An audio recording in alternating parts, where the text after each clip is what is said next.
What if I told you that in 2025, after centuries of struggle, women still hold just a sliver of the world's wealth? That despite being more educated than ever before, women continue to be shut out of financial power in boardrooms, in banks, and even in their own homes? Here's a startling truth. Women make up nearly half the global workforce, yet own less than 20% of global wealth. Women live longer, but retire with far less. And perhaps most disturbing, many don't even realize just how much ground they've lost. But why? Is it just about wages? Or is there something deeper, a silent, systemic design that subtly keeps women small, cautious, and disconnected from money? Today, we're not just talking about money. We're talking about the power behind the paycheck, the independence behind the investment account, and the revolution that begins when women reclaim both. So buckle up, because once you see the truth about women, money, and power, you won't be able to unseen it. Introduction. In her groundbreaking book Women, Money, Power, investigative journalist Josie Cox delivers a gripping expose and a hopeful roadmap, all wrapped into one. Cox brings decades of financial journalism, global research, and countless personal interviews into one powerful narrative. The truth about women's relationship with money in the 21st century. But let's be clear, this isn't your typical financial guide. It's not about budgeting tips or coupon clipping. It's about systems, history, identity, and the way women's economic power, or lack thereof, has shaped everything from the family unit to global policy. Cox explores how women have been financially sidelined not just by biased bosses or discriminatory paychecks, but by entire structures built to exclude them.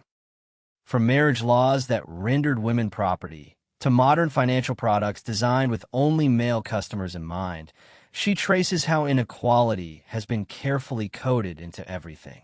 But just as powerful is her message of hope, that with knowledge, courage, and community, this tide can turn. This is a book and a conversation for anyone who believes in a more equitable world. Whether you're a woman navigating your career, a man advocating for change, or a parent raising the next generation, Women, Money, Power is a wake-up call we all need to hear. 1. The historical roots of financial inequality. To truly understand the current state of women and money, we have to rewind the clock. Not just a few decades, but centuries. Josie Cox starts this journey with a powerful message. This didn't happen overnight. For most of recorded history, women have been economically invisible. Not because they weren't working, but because their work wasn't recognized, recorded, or rewarded in the same way as men's. Let's look at a few examples. In 18th century England, women had virtually no legal autonomy. Upon marriage, a woman's property legally transferred to her husband. She couldn't sign contracts, own land, or have legal custody of her children. In the U.S., the coverture laws had a similar impact, legally rendering a married woman's identity covered by her husband's. Even as societies industrialized and moved toward capitalism, these patterns persisted. Women were pushed into the informal economy or unpaid domestic roles, while men dominated the paid labor market. The gender division of labor wasn't just cultural, it was legislated. And then came the banks. Until the 1960s and 70s, in many Western countries, women still couldn't open a bank account, get a credit card, or take out a loan without a male guarantor, usually a husband or father. That means that for the vast majority of the 20th century, women's access to capital, and thus power, was tightly controlled. The U.S. Equal Credit Opportunity Act only passed in 1974.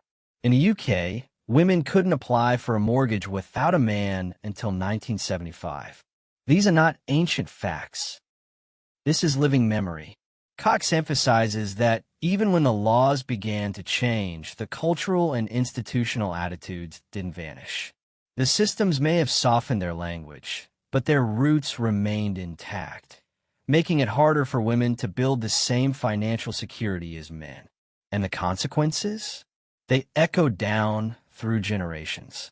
We see it in wealth accumulation, in retirement accounts, in inheritance laws, in corporate leadership, in the availability of venture capital. If you're wondering why women today still feel behind, it's because not because they're not working hard enough, but because the race started centuries ago and they weren't even allowed on the track. But by understanding these roots, Cox argues we can start to untangle them. It's not about blame, it's about clarity. And clarity is the first step toward power. 2. The confidence gap and the cost of social conditioning. Why do so many women, even brilliant, capable, ambitious women, hesitate to negotiate their salaries, start investing, or take financial risks? According to Josie Cox, the answer lies not in biology or ability, but in centuries of social conditioning. From the moment they're born, girls receive subtle and overt messages. Be polite. Don't interrupt. Play it safe. Don't show off. Ask for permission. Meanwhile, boys are taught to lead, to be bold, to fight back, to win. These childhood lessons harden into adult behaviors, and nowhere are they more visible than in the world of money.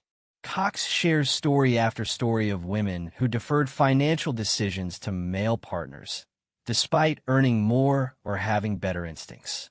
Women who delayed investing because they were still learning, while men with half the knowledge dove in.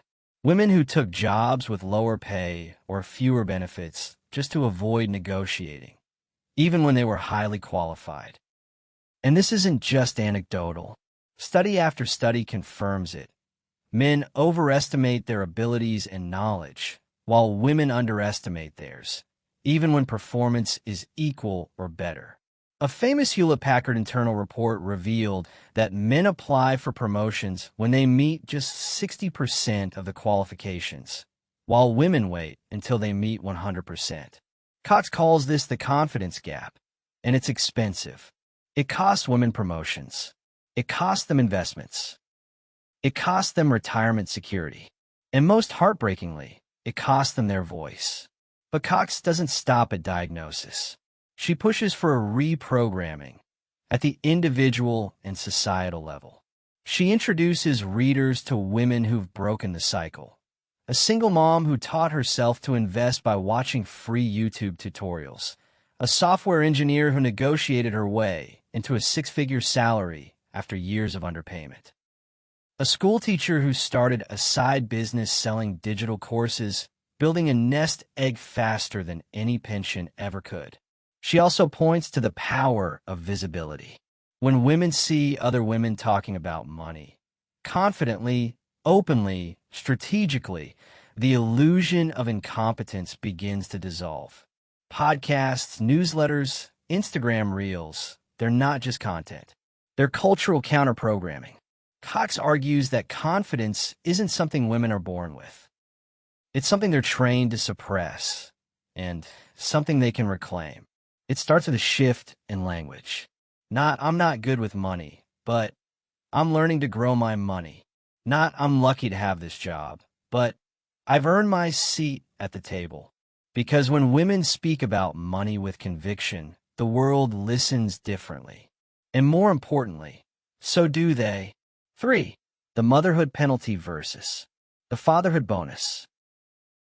There's a moment in nearly every professional woman's life where the question looms, can I really have a career and be a mother? Josie Cox tackles this head-on with one of the most impactful and infuriating insights in the book, The Motherhood Penalty. Imagine this. 2 colleagues at a company are both expecting children. One is a man, the other a woman. After the baby is born, the man is congratulated. He's seen as responsible, grounded, stable, even more promotable. The woman? She's seen as a liability. Managers quietly assume she'll be less focused, more distracted, or less available for travel or leadership roles. This double standard is so common it has a name: the motherhood penalty, and the flip side, the fatherhood bonus. Cox lays out the research. Across industries, women's earnings plummet after having children. They often fall behind on promotions, are passed up for projects, or are edged out of the workforce entirely due to a lack of support. By contrast, men's wages tend to rise. They're seen as more committed and dependable after becoming fathers. This is more than bias. It's economic sabotage. But here's the kicker. This isn't just a problem for women who have children. It impacts all women. Why? Because many employers operate with an unconscious bias, assuming that any woman of childbearing age may become a flight risk. The result? Fewer promotions, fewer stretch assignments, fewer leadership opportunities. Cox also examines how countries with better parental leave and childcare infrastructure, like Sweden or Norway, see smaller wage gaps and higher rates of women in senior roles. These aren't just social benefits, they're economic equalizers. But beyond policy, Cox calls for a cultural shift. She tells the story of a startup founder who insisted all parental leave at her company be gender-neutral and mandatory. The result? Less stigma for dads taking time off and a rebalancing of the care burden. She also profiles women who found entrepreneurial freedom after becoming mothers. One woman started a successful e-commerce business from her kitchen during nap times. Another launched a financial literacy YouTube channel specifically for moms returning to work. Cox's point is clear. Motherhood isn't a weakness, it's a power. And when we build workplaces and economies that reflect that, everyone wins. 4. The gender wealth gap. More than just the pay gap. We've all heard of the gender pay gap, the idea that women earn around 80 cents for every dollar a man makes. But Josie Cox wants readers to understand something far more alarming: the gender wealth gap. This gap isn't just about what women earn. It's about what they keep, grow, and pass down. Wealth includes savings, stocks, retirement accounts, property, equity. The kind of long-term financial assets that allow families to weather storms, fund education, and invest in businesses or homes. And here's the truth. Men are accumulating far more of it than women. Cox walks us through the numbers. Globally, women own just 32 cents on the dollar compared to men. In the United States, white women own about 32 cents for every dollar white men own. For Black and Latino women, it's closer to just 1 cent and 8 cents, respectively. This wealth disparity doesn't come from one single cause. It's death by 1,000 paper cuts. It's lower pay across the board. It's more frequent career breaks. It's less access to high-return investment opportunities. It's longer lifespans combined with smaller pensions. It's student loan debt. It's financial abuse in relationships.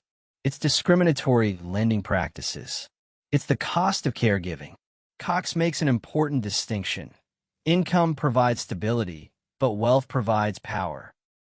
And in this context, power means options to leave toxic jobs, start businesses, or retire with dignity. She also calls out a vicious cycle. Women are often told to save more, when what they really need is to earn more and own more. Saving without ownership simply can't close the wealth gap. To hammer this home, she shares stories of women who didn't even realize they were building wealth until a life event forced them to depend on it. One woman inherited her grandmother's modest home, renovated it, and turned it into a rental. Another was gifted shares in a startup by a mentor. Years later, those shares allowed her to leave her 9 to 5 and pursue her passion full-time. The lesson? Wealth isn't about greed. It's about freedom. It's about agency. And it's time women stop feeling guilty for wanting it. 5. The power of financial literacy and education. Imagine this. 2 people with the same salary. One ends up living paycheck to paycheck, while the other quietly builds a portfolio that sets them up for life. The difference? Financial literacy. Josie Cox argues that knowledge, not money, is the real gateway to financial independence. But historically, financial literacy hasn't been equally distributed. In fact, it's often been gatekept from women entirely. Financial education, as Cox points out, is rarely taught in schools. And when it is, it often ignores the specific challenges women face.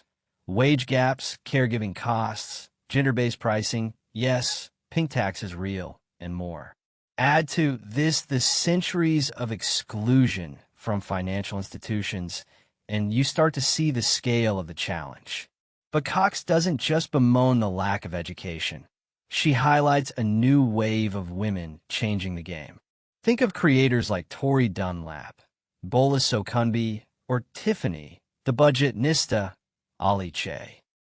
These women have turned platforms like Instagram, TikTok, and YouTube into classrooms, offering financial education that's relatable, relevant, and most importantly, accessible. Cox shares the story of one woman who, after binging dozens of finance videos on social media, completely reorganized her money. She paid off $30,000 in debt, started investing in ETFs, and launched a blog teaching others how to do the same, all in under 2 years. Financial education is empowerment. It's a form of rebellion. And the more women are equipped with financial knowledge, the less power financial systems have to manipulate, mislead, or marginalize them. But it's not just about individual transformation. Cox dreams bigger of financial education being embedded into schools, company onboarding programs, even community centers. She advocates for governments and employers to treat it like a public good, not a private luxury. Because when women understand money, how to manage it, multiply it, and move it, they stop asking for permission and start writing their own rules. 6. Investing as a feminist act. When you hear the word investor, who do you picture? A man in a suit? Maybe someone on Wall Street? Josie Cox wants to blow that image up, because women aren't just consumers, they're investors. Or at least they should be. Cox makes a bold but crucial claim. Investing is a feminist act. Why? Because investing is about owning a stake in the future. It's about creating income without permission. It's about stepping into a role historically dominated by men and reshaping it with intention and values. For decades, women have been sidelined in conversations about wealth generation. Even in financial media, investing advice is often aimed at men. Women are told to be careful with money, while men are told to grow it. But Cox shows how this mindset is changing. She explores the rise of gender lens investing, a strategy where people invest in companies that prioritize gender equity. This might mean firms with women in leadership, policies that promote parental leave, or products that benefit women and girls. She tells the story of a group of female founders who launched an investment collective aimed at funding women-run startups. They didn't just want returns, they wanted impact. And they got both. Cox also addresses the emotional side of investing, the fear of loss, the paralysis of not knowing enough. She shares stories of women who started small, buying a single ETF, opening a robo-advisor account, or investing spare change through apps. Over time, they built confidence and real wealth. One particularly moving story follows a woman who inherited a small sum after her mother's death. Instead of spending it, she learned to invest. That money grew, and she later used it to send her daughter to college, breaking a generational cycle. Cox urges women to stop thinking of investing as gambling or greed. Instead, think of it as a vote for your future, your values, your independence. Because every dollar you invest isn't just growing your wealth. It's changing who holds power in the world. 7. The workplace still isn't equal, and it affects wealth too. The glass ceiling isn't just a metaphor. It's a financial roadblock. Josie Cox dedicates an entire section to dismantling the myth that the modern workplace is a level playing field. Spoiler, it's not. While laws may prohibit discrimination, subtle and systemic biases persist, from who gets mentored to who gets promoted to who gets heard in meetings. These patterns silently shape the professional trajectories of women, especially women of color and women from marginalized communities. Cox opens with this startling fact. In the Fortune 500, only about 10% of CEOs are women, and just a tiny fraction are women of color. That's not an accident. It's a reflection of decades of exclusion, slow-moving pipelines, and entrenched cultural norms. But the inequality isn't just at the top. Across every level of the workforce, women are overrepresented in lower-paid, caring professions, teaching, nursing, administration, and underrepresented in high-growth, high-paying sectors like tech, finance, and engineering. Even when women do enter these fields, they often face a broken rung on the career ladder.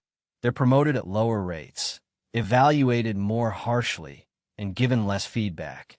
And let's not forget the emotional toll of being the only woman or the only woman of color in a room. Cox highlights the invisible labor women perform at work, mentoring younger colleagues, organizing social events, smoothing team dynamics, work that's essential but rarely rewarded.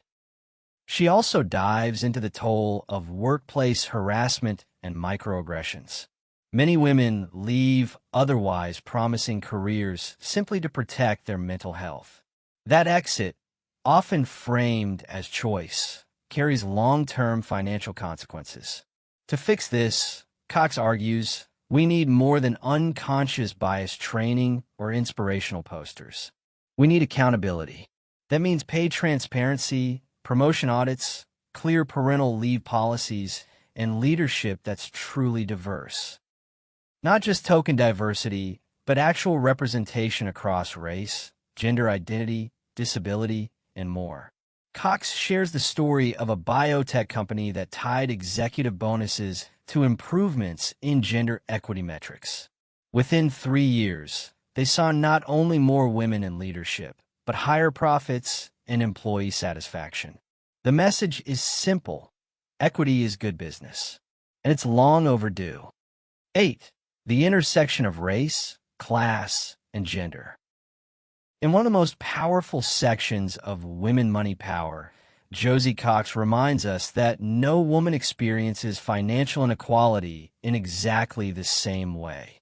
To understand the full picture, we must look at the intersections, where gender overlaps with race, class, ability, sexuality, and more. Because while the average woman faces hurdles in building wealth, those challenges multiply for Black women, Indigenous women, trans women, disabled women, and others of the margins. Cox opens this chapter with a story of a Latina entrepreneur who, despite running a profitable small business for 5 years, was denied a bank loan because of her zip code, a neighborhood historically redlined by banks. Another example features a Black executive who constantly had to prove her credentials to clients who assumed she was junior staff. This isn't anecdotal, it's systemic. Black women in the U.S. hold just a fraction of the wealth of white men. The racial wealth gap is enormous, and it has deep roots in slavery, segregation, housing discrimination, and ongoing economic racism.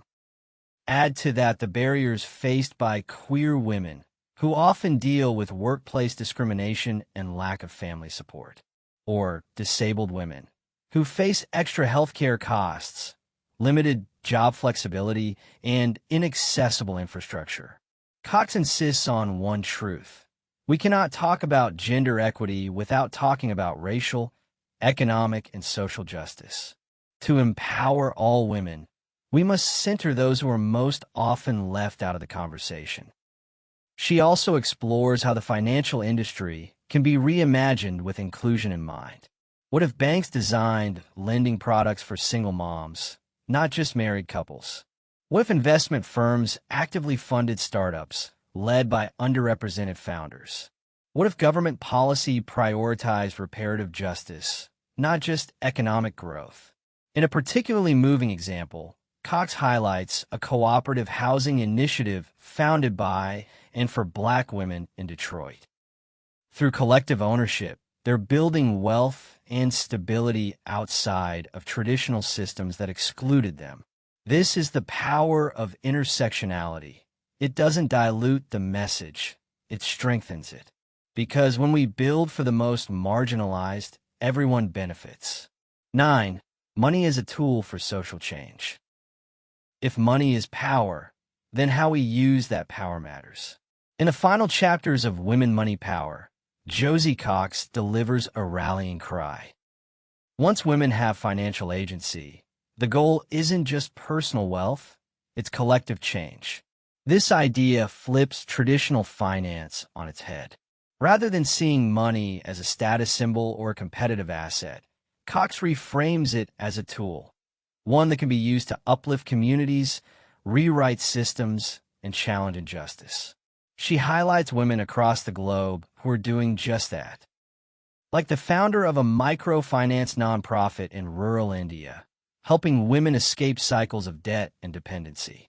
Or a group of investors in the U.S. who created a fund specifically to back companies with strong environmental, social, and governance, ESG, practices, and diverse leadership teams. Cox also tells the story of a woman who left a six-figure job in corporate law to start a financial literacy program in inner-city schools. Her logic? If I can help just one young girl feel confident about her future, that's worth more than any paycheck. This isn't about charity. It's about strategy. When women earn, they reinvest in their families, their businesses, their communities. Studies show that when women control more income, entire regions see improvements in education, health, and economic growth. Cox challenges readers to ask themselves not just how much they want to earn, but what they want their money to do. Do you want it to sit in a bank? Or do you want it to fuel ideas, create jobs, support causes, and shape policy? Financial power, in the hands of women, has the potential to transform the world. But first, women have to claim it. Conclusion. Let's recap. We've explored the legacy of economic exclusion. We've examined confidence gaps, systemic discrimination, motherhood penalties, and wealth disparities. We've seen how intersecting identities compound inequality. And we've celebrated the women who are turning the tide, not just for themselves, but for everyone. Josie Cox's Women, Money, Power is more than a book. It's a call to action. Because the future of finance isn't just digital or decentralized, it's feminist. A future where women not only understand money, but master it. Where investing isn't intimidating, it's empowering. Where asking for more isn't selfish, it's necessary. Where wealth isn't hoarded, it's shared. And most importantly, where power isn't handed down, it's taken back. If you found value in this summary, don't stop here. Read Women, Money, Power by Josie Cox in full. Share this video with a friend who needs to hear it. Drop your thoughts in the comments. What did this summary spark in you? Hit subscribe and turn on notifications so you never miss another audiobook breakdown from AudioBookCAPS. You've got the knowledge. Now claim the power. Until next time, stay bold, stay curious, and remember, your wealth is your voice.